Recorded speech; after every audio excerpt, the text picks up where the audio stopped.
হারিয়েছেন কন্যাকে। শোক সন্তপ্ত পরিবার আজও ন্যায় বিচার পাওয়ার আশায় অপেক্ষারত। আদালত চত্বরে এসেছেন আরজি করের নিগৃহীতার পিতা মাতা।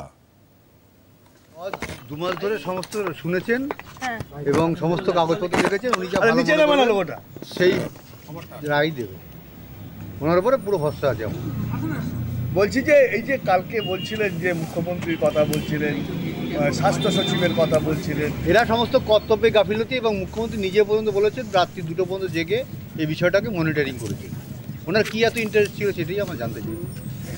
কি মনে হচ্ছে কোনো হিডিং হয়েছে? হ্যাঁ, কোনো কিছু লুকানো হয়েছে? অবশ্যই লুকানো হয়েছে। লুকানো না হলে তো এতদিন আমার মেয়ে সঠিক যারা যারা অপরাধ করেছে তাহলে সামনে চলে আসবে। তথ্য প্রমাণ তো লোপাট হয়েছে, সিবিআই স্বীকারই করেছে। ক্যালকাটা পুলিশ যে করবে সে তো স্বীকার করবে না। বাকি দোষীরা কোথায় সেটা সিবিআই এর উপরে আমরা হাইকোর্টে মামলা করেছি, সুপ্রিম কোর্টে।